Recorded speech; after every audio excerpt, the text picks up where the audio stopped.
Hello guys, this is Sonu. First of all, I would like to say welcome all the students on my YouTube channel, The Mathematics Centers. Please subscribe my channel to learn mathematics in a more convenient way. प्यारे दोस्तों नमस्कार, मैं सोनू स्वागत करता हूं आप सबका आपके इस YouTube channel the mathematics centre के इस वीडियो लेक्चर में। दोस्तों आज हम लोग रेसिड्यू क्लासेस मॉड्यूलो एन पढ़ने के लिए जा रहे हैं, इसके कॉन्सेप्ट के बारे में समझने के लिए जा रहे हैं। हालांकि इससे पहले हम लोगों ने बाइनरी ऑपरेशन चैप्टर में इसके बारे में पढ़ चुके हैं, लेकिन अब हम एडवांस लेवल पर इसे पढ़ने के लिए जा रहे हैं। दोस्तों इसे समझने की कोशिश करते हैं एक एग्जाम्पल के थ्रू। ठीक दोस्तों, हम यहाँ पर क्या कर रहे हैं, एक नंबर ले रहे हैं कोई 9। ठीक, इसे क्या कर रहे हैं, हम 7 से डिवाइड कर रहे हैं। कैसे डिवाइड करोगे भाई, 7 1 जा 7, कुछ इस तरीके से लिखोगे और यहाँ पर क्या आ जाएगा, ये हमारा रिमाइंडर 2 आ जाएगा। कोई दिक्कत इसे समझने में। और इसे कैसे लिखते थे आप, ये 9 को कुछ इस तरीके से आप लिखते हो 7 × 1 + 2। कोई दिक्कत इसे समझने में नहीं ना। तो ये हमारा कुछ इस तरीके से लिखा जाता है। दोस्तों सेम चीज इसी को यहाँ पर जो आप लिख रहे हो 7 1 जा 7 + 2, ये जो रिमाइंडर आ रहा है हमारा 2, इस रिमाइंडर को कुछ इस तरीके से लिखा जाता है, इसको ऐसे मोड लगा के, ठीक ना, 2 का मोड कर दिया जाता है, तो इसे कुछ इस तरीके से लिखा जाता है। जो रिमाइंडर आता है उसका मोड। कोई दिक्कत समझने में। दोस्तों यहाँ पर आप देख सकते हैं, ये हमारा यहाँ पर कुछ इस तरीके से 9 और ये जो हमारा मोड 2 है, ये दोनों तो इक्वल हो गया यहाँ पर। कोई दिक्कत, तो हम इसे कुछ इस तरीके से लिखते हैं। कैसे लिखते हैं, 9 जो हमारा ये इक्वल है किस चीज़ का, ये मोड 2 का, यानी कि 9 ये बिलोंग्स कर रहा है किसमें, ये मोड 2 में। कोई दिक्कत इसे समझने में नहीं ना। अब दोस्तों इन द सेम फैशन हम क्या करते हैं, इसे समझने की कोशिश करते हैं। हम क्या कर रहे हैं, कोई हम x नंबर ले रहे हैं और n से डिवाइड कर रहे हैं। कोई दिक्कत, यदि n से डिवाइड करेंगे तो हमारा कुछ ना कुछ क्वेश्चन यहाँ पर क्वेश्चन आएगा। कोई दिक्कत, मान लेते हैं q क्वेश्चन आ रहा है। ठीक, रिमाइंडर क्या क्या आ सकता है भाई, हमारा रिमाइंडर 0 आ सकता है, 1 आ सकता है, 2 आ सकता है, क्या क्या आ सकता है, n-1 तक आ सकता है, यही ना। इससे अधिक भी कोई पॉसिबिलिटीज है नहीं। ठीक, तो यदि हम यहाँ पर बात करें, यदि रिमाइंडर हमारा 0 हो तो 0 को कुछ इस तरीके से हम लिख सकते हैं ना भाई। यहाँ पर मतलब क्या करते थे, यहाँ पर ये जो रिमाइंडर 2 आया था हमारा, 2 को मोड में हम किस तरीके से लिखते थे, 7 1 जा 7 + 2। इसी तरीके से यहाँ पर क्या करेंगे, हम n × q + 0 कैसे लिखेंगे, n × q + 0। कोई दिक्कत इसे समझने में, यानी कि ये वाला जो रहता है हमारा रिमाइंडर जो रहता है, उसी को मोड लगा के लिख दिया जाता है। इसी तरीके से हम क्या करेंगे, 1 के लिए निकालेंगे तो वो क्या आ जाएगा हमारा भाई। दोस्तों यहाँ पर हम थोड़ा सा क्या करते हैं, यहाँ पर जैसे n, यहाँ पर कोसेंट हमारा चेंज भी हो सकता है। यहाँ पर क्या कर लेते हैं, हम कोसेंट को q1 कर देते हैं। कोई दिक्कत समझने में, ये हमारा क्या आ जाएगा यहाँ पर 1। कोई दिक्कत, यानी कि n × 1 करेंगे और जो हमारा रिमाइंडर आएगा वो हम कर देंगे। यहाँ पर q हमारा क्वेश्चन कुछ भी हो सकता है 1 के लिए, तो q1 हमने मान लिया। इसी तरीके से 2 के लिए हम निकाल करके देखते हैं। अब मुझे बताने की ज़रूरत नहीं होगी, आप समझ सकते हैं। ये क्या हो जाएगा, n q2, मतलब क्वेश्चन कुछ भी हो सकता है हमारा यहाँ पर। ये क्या हो जाएगा हमारा 2, मायने रखता है ये रिमाइंडर हमारा क्या आ रहा है उसके अकॉर्डिंग, ठीक ना। ये हमारा इसी तरीके से 3 के लिए भी एक बार निकाल करके देख ही लेते हैं। कोई दिक्कत, ये क्या आ जाएगा, n q3 + 3। कोई दिक्कत इसे समझने में, क्वेश्चन कुछ भी हो सकता है हमारा। बिल्कुल इसी तरीके से यदि हम आगे बढ़े तो दोस्तों हम n-1, हमारा जो ये लास्ट का जो मतलब बचेगा हमारा रिमाइंडर आएगा, n-1 के लिए किस तरीके से लिखेंगे, हम कुछ इस तरीके से लिख सकते हैं। कैसे, n हमारा और कुछ ना कुछ क्वेश्चन आएगा, कह देते हैं हम qn-1, हम क्वेश्चन को qn-1 से डिनोट कर दे रहे हैं, और प्लस में क्या देंगे, जो चीज़ हमारा इसमें है, ठीक ना, यानी कि n-1। कोई दिक्कत इसे समझने में। नेक्स्ट दोस्तों देखते हैं कुछ प्रॉपर्टीज, इसका कुछ प्रॉपर्टीज को समझने की कोशिश करते हैं। ठीक है, आइए दोस्तों देखते हैं क्या है हमारा प्रॉपर्टीज। थोड़ा सा आप धैर्य रखें, प्रॉपर्टीज, इसे अच्छे से समझने की कोशिश करते हैं। ठीक, थोड़ा सा समय लेगा ये हमारा, लेकिन अच्छे से समझने की कोशिश करते हैं। दोस्तों हमारा जो सबसे पहला प्रॉपर्टीज है वो मैं आपसे यहाँ पर शेयर करना चाहूँगा, वो क्या है, आइए देखते हैं। दोस्तों सबसे पहला जो हमारा प्रॉपर्टीज है वो है हमारा n-1, n-1 इसका मोड, ठीक ना, इसके बारे में। दोस्तों n-1 को तो अभी हमने कुछ इस तरीके से लिखा, फिर से लिख करके देखते हैं। ये क्या आ जाएगा, n-1 + n-1। कोई दिक्कत इसे समझने में नहीं ना। अब दोस्तों इसको फिर से लिखते हैं, ये क्या आ जाएगा, n-1। अब यहाँ पर क्या कर रहे हैं दोस्तों, हम n कॉमन ले रहे हैं, दोनों में से n कॉमन ले लिया, हमारे पास क्या बचेगा, qn-1 + 1 और ये हमारा क्या आ जाएगा यहाँ पर -1 रिमाइंडर आ जाएगा। कोई दिक्कत? अब दोस्तों क्योंकि रिमाइंडर जो रहता था वो इसके इक्वल होता था, ये देखिए किस फॉर्मेट का है, एन समथिंग कोसेंट और ये रहा रिमाइंडर, तो रिमाइंडर तो -1 है हमारा यहाँ पर, तो इसका मतलब क्या हुआ, जो ये हमारा इसके इक्वल होगा -1 के इक्वल, यही सोच रहे हैं ना आप। तो दोस्तों इसे समझते हैं जो क्या ये हमारा लिखा हुआ सही है या फिर गलत है, ठीक ना। तो इसके लिए हम क्या कर रहे हैं दोस्तों, एक एग्जाम्पल लेकर के यहाँ पर समझते हैं। हम क्या कर रहे हैं, कोई नंबर ले रहे हैं 7, उसे 5 से डिवाइड कर दिया हमने। कैसे 5 से डिवाइड करते हैं आप, 5 1 जा 5, ठीक है, कोई दिक्कत। इसे ये हमारा लिख दिए 5 1 जा 5, ये रहा 2। तो इसी को ना आप लिखते हैं यहाँ पर 2 को कुछ इस तरीके से, कैसे 5 1 जा 5 प्लस 2, कोई दिक्कत इसे समझने में नहीं। अब दोस्तों फिर से क्या करते हैं, इसको फिर से डिवाइड करते हैं, हम 7 को डिवाइड कर रहे हैं 5 से, ठीक है, कर दिए। इस बार क्या कर रहे हैं हम, 5 2 जा 10 कर दिया हमने। जब माइनस करेंगे तो ये हमारा क्या आ जाएगा, -3। अब इसको किस तरीके से लिखेंगे हम, -3 इक्वल टू हमारा क्या आ जाएगा, 5 2 जा 10 अब -3, कोई दिक्कत इसे समझने में। लेकिन दोस्तों क्या ये हमारा सही होता था, क्या रिमाइंडर हमारा माइनस में जाता था, नहीं जाता था ना, तो इस वजह से ये हमारा यहाँ पर गलत है। तो हम इसे इस तरीके से नहीं लिख सकते हैं, बिल्कुल इस तरीके से लिख सकते हैं। ये हमारा इसमें जो नंबर आएगा वो पॉजिटिव ही आएगा हमारा, 0 से लेकर के जहाँ तक n-1 तक जाएगा n के केस में, बाकी माइनस में नहीं जाएगा। तो मेरा कहने का मतलब ये हुआ, जो हमारा ये वाला केस यहाँ पर -1 नहीं होगा, ये सिर्फ n-1 ही होगा, ठीक। दूसरा केस देखते हैं भाई, कि हम इसको n-1 तक ही क्यों लेते हैं, n क्यों नहीं लेते हैं। n लेते हैं तो आप बोलते हैं जो 0 के इक्वल हो जाता है, यही ना बोलते हो, जो n यदि n लेते हैं तो ये किसके इक्वल हो जाता है, 0 के इक्वल, फिर से ये पुनरावृत्ति हो जाती है। इसे समझते हैं कैसे, ठीक। तो इसे LHS के माध्यम से यहाँ पर, जैसे कि हम LHS पर कंसीडर कर रहे हैं, ये क्या हो जाएगा n, इसको समझने की कोशिश करते हैं। इसको कैसे लिखते थे, n समथिंग कोसेंट कुछ भी लिख दीजिए, Q1 कर दिया हमने यहाँ पर, कोई दिक्कत। और ये हम क्या करेंगे, रिमाइंडर हमारा n होगा, कोई दिक्कत। अब दोस्तों इसको जरा फिर से ध्यान से देखिए, यहाँ पर हम n कॉमन ले रहे हैं, n हमने कॉमन लिया तो हमारे पास क्या आ जाएगा, Q1 + 1, कोई दिक्कत।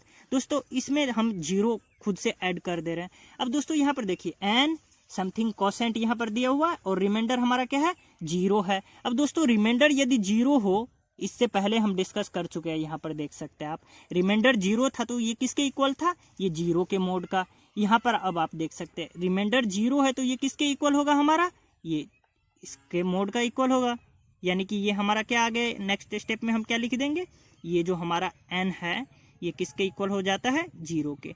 ये n-1 के बाद ये फिर से रिपीट कर जाता है, ठीक ना। तो ये हमारा सेकंड प्रॉपर्टीज था। अब दोस्तों थर्ड प्रॉपर्टीज को समझने की कोशिश करते हैं, ठीक ना। लेकिन उसके लिए हम क्या कर रहे हैं, सबसे पहले यहाँ पर आप कंसीडर कीजिए दोस्तों, हम क्या किए थे, एक एग्जाम्पल।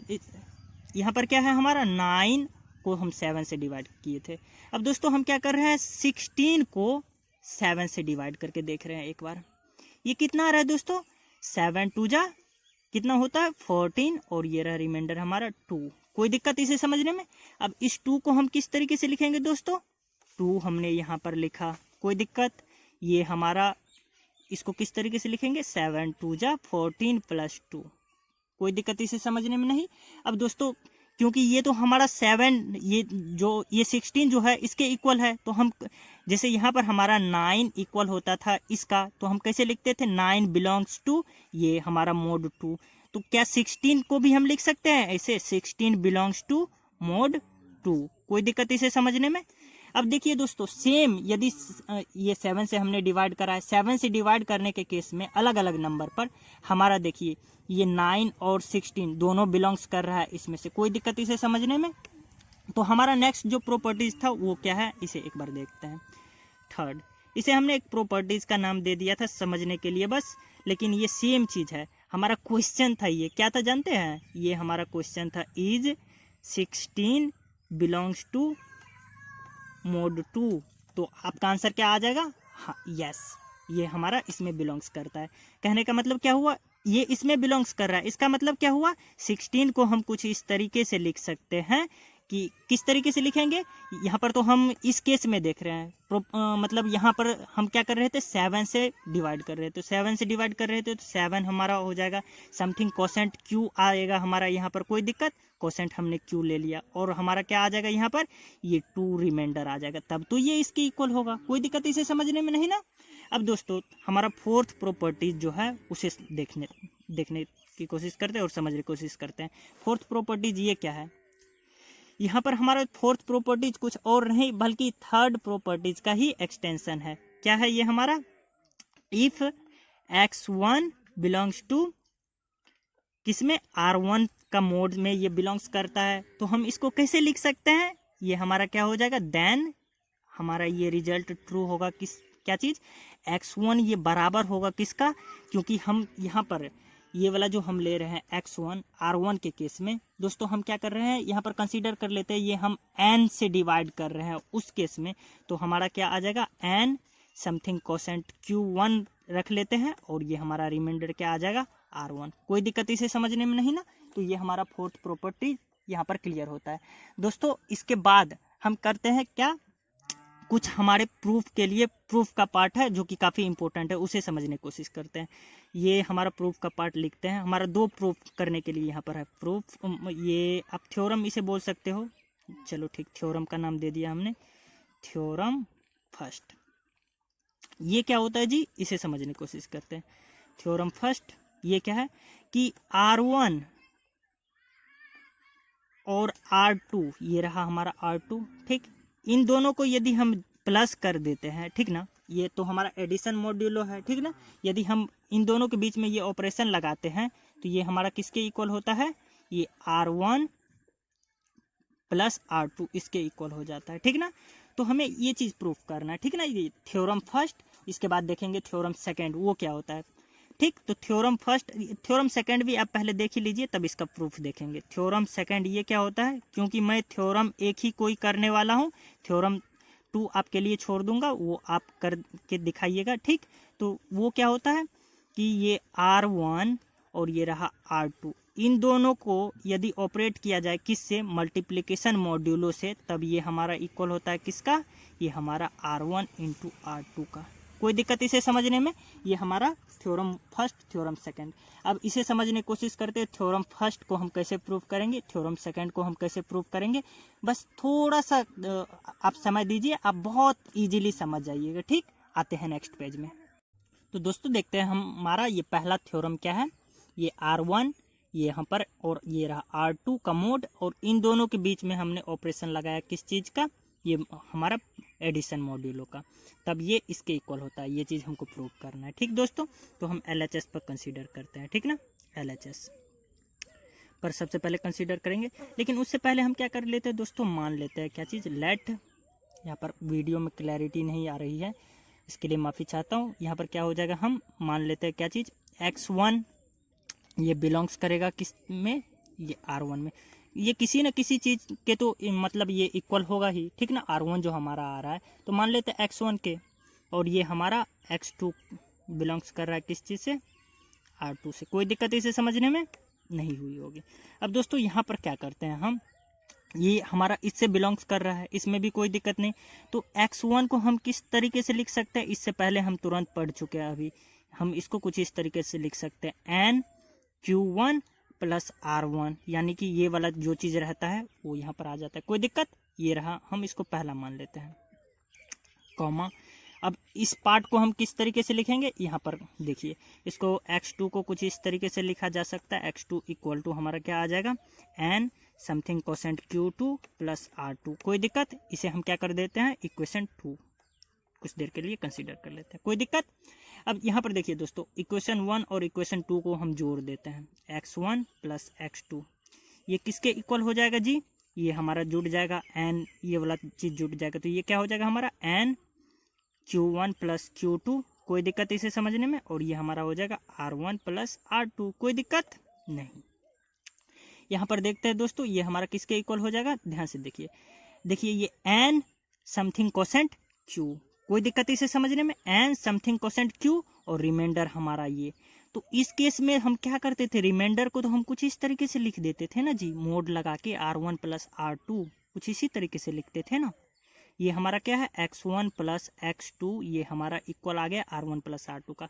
अब x1 ये तो हमारा किसके इक्वल होता था, x1 इसी के इक्वल होता था r1 के, तो r1 के इक्वल होता था हमारा x1 और r2 के इक्वल होता था हमारा ये।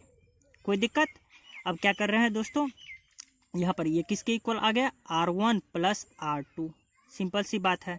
अब दोस्तों यहाँ पर देखिए हमारा यहाँ पर ये ऑपरेशन क्या था, ध्यान से देखिएगा, ऑपरेशन हमारा प्लस का था। हम यहाँ पर क्या कर दे रहे हैं, ये प्लस का ऑपरेशन हमारा यहाँ पर है। कोई दिक्कत इसे समझने में?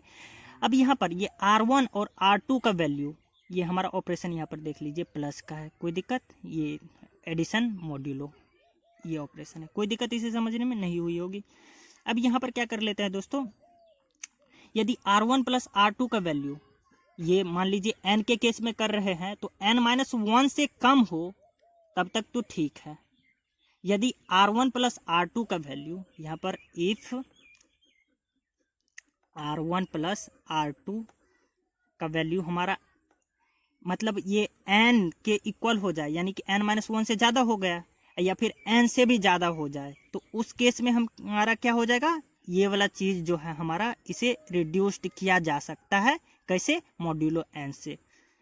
क्या बोल सकते हैं हम, r1 प्लस r2 ये जो है हमारा कैन बी रिड्यूस्ड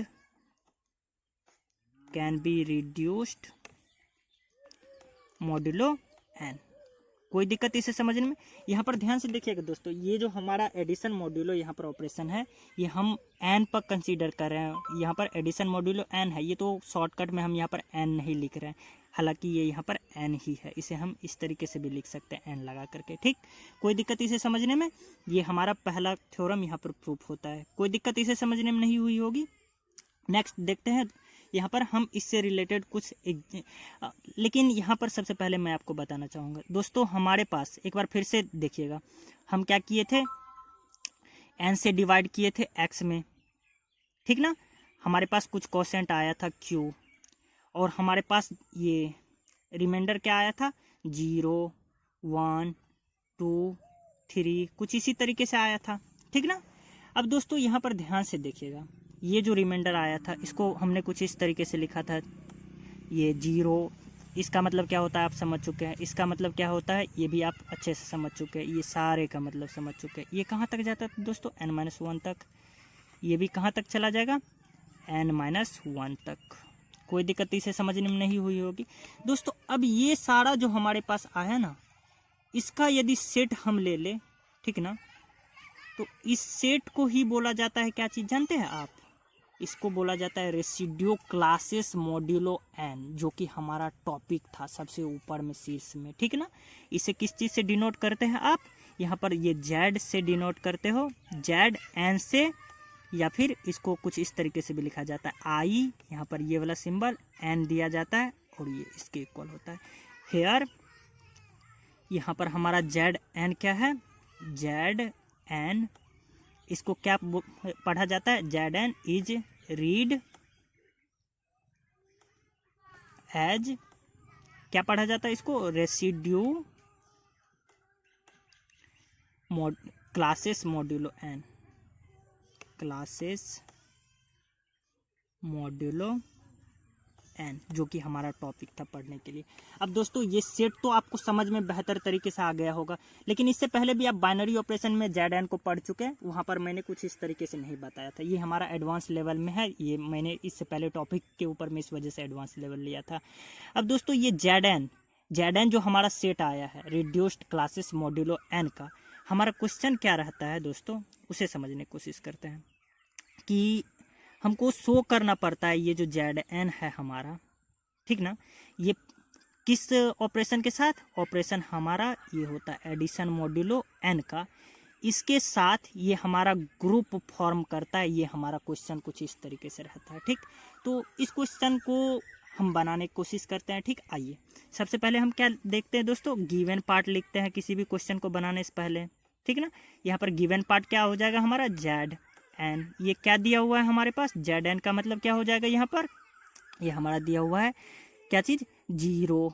कोई दिक्कत, अब इसे समझने में आपको दिक्कत नहीं हुई होगी, 0 हो जाएगा, 1 हो जाएगा, 2 हो जाएगा। ये कहाँ तक जाएगा दोस्तों, ये n-1 तक जाएगा, कोई दिक्कत, n-1 तक।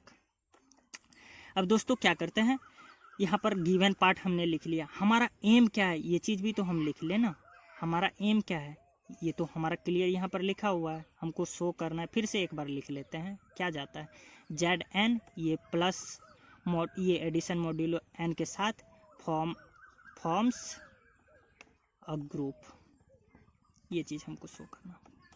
दोस्तों अब ग्रुप शो करने के लिए हमारे पास 4 प्रॉपर्टीज होता है, आप जानते हैं। सबसे पहला क्लोजर, एसोसिएटिविटी, उसके बाद हमारा आता है एग्जिस्टेंस ऑफ आइडेंटिटी, उसके बाद एग्जिस्टेंस ऑफ इनवर्स, ठीक ना। तो हमारा सबसे पहला जो प्रॉपर्टीज है वो क्या है, क्लोजर। क्लोजर को देखते हैं दोस्तों। क्लोजर के केस में हम क्या करते हैं, यहाँ पर हमारा पहला प्रॉपर्टीज है, सबसे पहला वो क्या है, क्लोजर। अब क्या करते हैं दोस्तों, हम मान लेते हैं Zn से ये बिलोंग्स कर रहा है, लेट हम दो एलिमेंट को ही मान लेते हैं इससे Zn से, late R1, R2 belongs to Zn। कोई दिक्कत इसे समझने में। अब इन दोनों को जोड़ करके देखते हैं, हमारा जो ऑपरेशन है वो लगा करके, तो R1 प्लस R2, ठीक ना। हमारा ऑपरेशन क्या है, प्लस मॉड्यूलो n का, हम यहाँ पर मॉड्यूलो n भी दे सकते हैं, फिलहाल नहीं दे रहे हैं, ठीक ना। तो ये हमारा किसके इक्वल हो जाएगा, इसे समझने की कोशिश करते हैं। ये हमारा किसके इक्वल हो जाएगा दोस्तों, ये R1 प्लस R2 हो जाएगा। इससे पहले हमने अभी तुरंत पढ़े इस चीज़ को, थ्योरम नंबर 1 में इसको प्रूव किया हूँ, R1 प्लस R2। अब दोस्तों यहाँ पर देखिए, R1 प्लस R2 का वैल्यू यदि n-1 तक ही रहे, n तक ना जाए, तब तक तो ये ठीक है, हमारा किस में बिलोंग्स कर जाएगा, ये Zn में बिलोंग्स कर जाएगा। यदि दोस्तों R1 प्लस R2 का वैल्यू n हो जाए या फिर उससे अधिक हो जाए, तो हमने अभी तुरंत पढ़े थे क्या चीज़, इसे रिड्यूस्ड किया जा सकता है मॉड्यूलो n से, क्योंकि हमारा ऑपरेशन क्या है यहाँ पर, मॉड्यूलो n का है। तो इसे मॉड्यूलो n से रिड्यूस्ड मान लेते हैं। किसी केस में ये हमारा किससे बड़ा हो जाता है, n-1 से बड़ा हो जाता है इसका वैल्यू।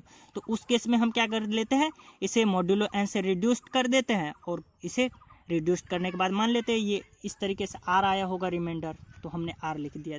तो यहाँ पर क्या हम लिख सकते हैं, हेयर ये जो हमारा r है इज रिड्यूस्ड मॉड्यूलो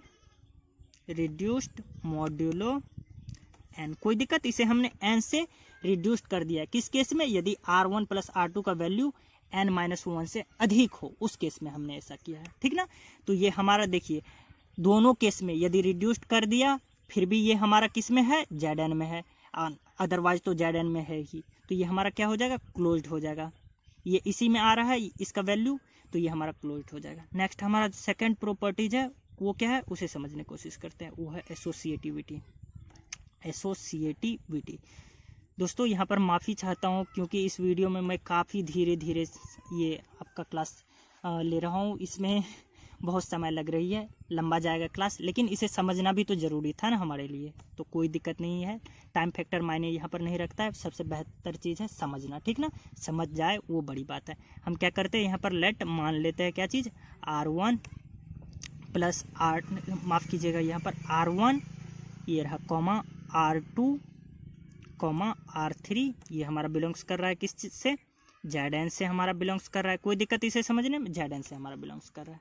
अब दोस्तों हम क्या करते हैं, एसोसिएटिविटी दिखाने के लिए हमारे पास कुछ इस तरीके से, सबसे पहले हम R1 प्लस ये वाला ऑपरेशन हम लगा रहे हैं, ये वाला R2, ठीक, ये वाला प्लस R3, कुछ इस तरीके से हम करते हैं R3, ठीक ना। पहले दो के बीच हम ब्रैकेट लगा देते हैं, यहाँ पर ब्रैकेट थोड़ा सा कुछ अलग तरीके से दे रहे हैं ताकि समझ में आए। फर्स्ट दो के बीच में ब्रैकेट लगाए हैं, और यहाँ पर ये हमारा क्या हो जाएगा, यहाँ पर R1 प्लस R2 प्लस यहाँ पर हमारा ऑपरेशन ये जा रहा है, ठीक ना, R3। यहाँ पर क्या कर रहे हैं, लास्ट दो के बीच में हम ब्रैकेट लगा दे रहे हैं। ये चीज़ हमको प्रूव करना है, शो करना है एसोसिएटिविटी के लिए। तो हम सबसे पहले क्या करते हैं, यहाँ पर R1 प्लस R2 को हम कैसे लिख सकते हैं, ये प्लस ऑपरेशन के साथ हमने अभी तुरंत पढ़े हैं, इसको कैसे लिखा जाता है, सिंपल R1 प्लस R2 कर दिया जाता है। कोई दिक्कत इसे समझने में। अब ये इसका वैल्यू इतना आ गया, अब फिर से ऑपरेशन लगा रहा हूँ ये प्लस का और ये रहा R3। कोई दिक्कत? अब नेक्स्ट स्टेप में हमारे पास यहाँ पर क्या आ जाएगा, फिर से इधर R1 और इस यहाँ पर ऑपरेशन ये रहा एडिशन मॉड्यूलो का, और ये हमारा किसके इक्वल हो जाएगा, फिर से R2 प्लस R3 का। अब दोस्तों यहाँ पर ध्यान से देखिएगा, फिर इन दोनों के बीच में यदि ऑपरेशन में लगाऊं तो ये क्या किसके इक्वल हो जाएगा, हमारा R1 plus R2 plus R3 के इक्वल हो जाएगा।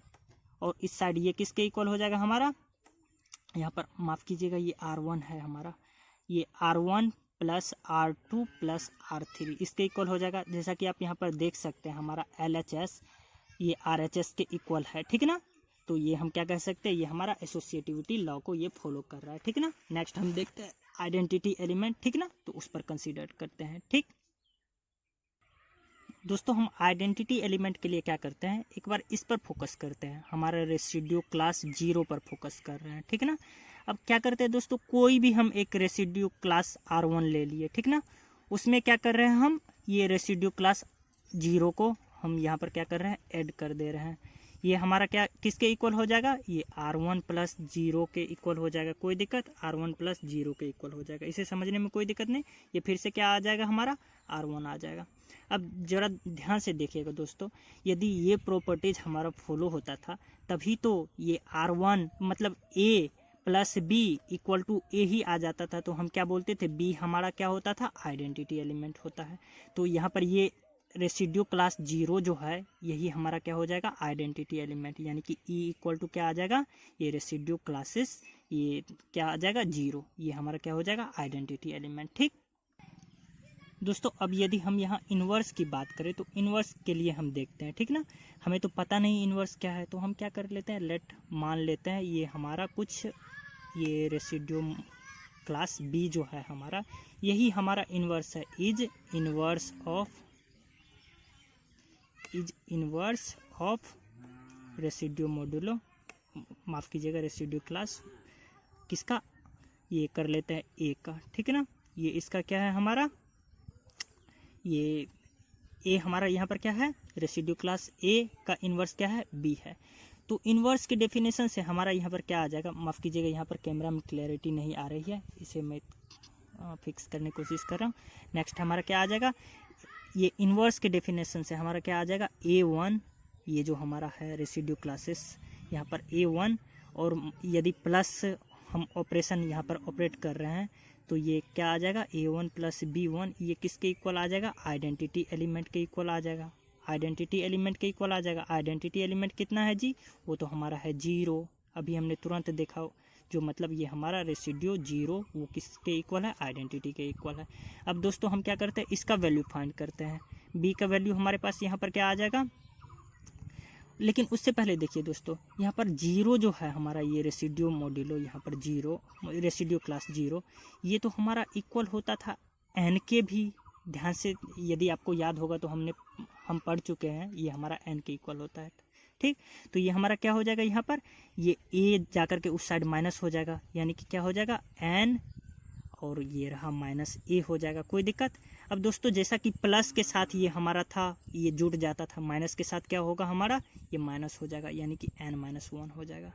कहने का मतलब क्या हुआ दोस्तों यहाँ पर, कि कोई भी यदि हम इन्वर्स ढूंढने की कोशिश कर रहे हैं, यहाँ पर इन्वर्स ऑफ ये a का इन्वर्स, a कोई हम रेसिड्यू क्लास ले रहे हैं, उसका इन्वर्स यदि हम ढूंढने की कोशिश कर रहे हैं तो वो क्या होगा हमारे पास, n-1 क्या होगा, n-a, माफ़ कीजिएगा n-a, ये हमारा इन्वर्स आ गया प्रत्येक a के लिए।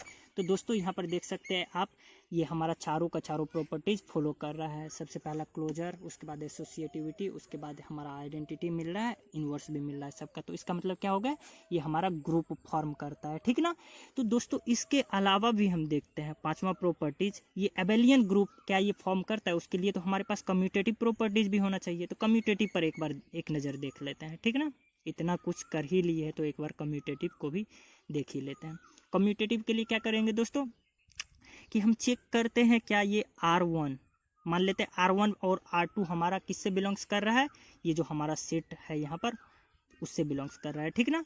ये R1 और R2 को हम जोड़ रहे हैं, कोई दिक्कत, यहाँ पर R1 और R2 को हम जोड़ रहे हैं, तो ये किसके इक्वल आ जाएगा हमारा, R1 प्लस R2 के इक्वल हो जाएगा। यहाँ पर क्या है, R1 और R2 किससे बिलोंग्स कर रहा है दोस्तों, Zn से हमारा बिलोंग्स कर रहा है। अब क्या हम इसको इस तरीके से भी लिख सकते हैं भाई, कैसे, R2 प्लस R1, इस तरीके से भी तो लिखा जा सकता है इसको ब्रैकेट के अंदर में। अब क्या हम ये इसको तो इस तरीके से लिख ही सकते हैं, अब R1 और R2, ठीक ना, माफ़ कीजिएगा यहाँ पर R2 और R1, ठीक ना। तब तो हम इसको यदि रिवर्स में जाए तो इस तरीके से लिखेंगे, तो हमारा क्या आ गया यहाँ पर, R1 प्लस R2 ये इक्वल आ गया R2 प्लस R1 का। मतलब क्या हो गया, ये हमारा कम्यूटेटिव प्रॉपर्टीज़ को भी फॉलो कर रहा है। तो इसका मतलब क्या हो गया, फाइनली हम क्या कह सकते हैं, हैंस हमारा जो ये रेसिड्यू क्लासेस मॉड्यूलो n का जो सेट था वो Zn, ये हमारा ऑपरेशन कौन सा था, माफ़ कीजिएगा यहाँ मल्टीप्लिकेशन में गलती से डाल दिया, यहाँ पर प्लस ये एडिशन मॉड्यूलो का जो ऑपरेशन है इसके साथ ये हमारा क्या है, एबेलियन ग्रुप है, is Abelian group, is an Abelian group. दोस्तों इस वीडियो में फ़िलहाल इतना ही, इसके बाद आपसे मिलते हैं कुछ और इंटरेस्टिंग कॉन्सेप्ट के साथ। तब तक के लिए धन्यवाद, बाय, आपका दिन शुभ हो।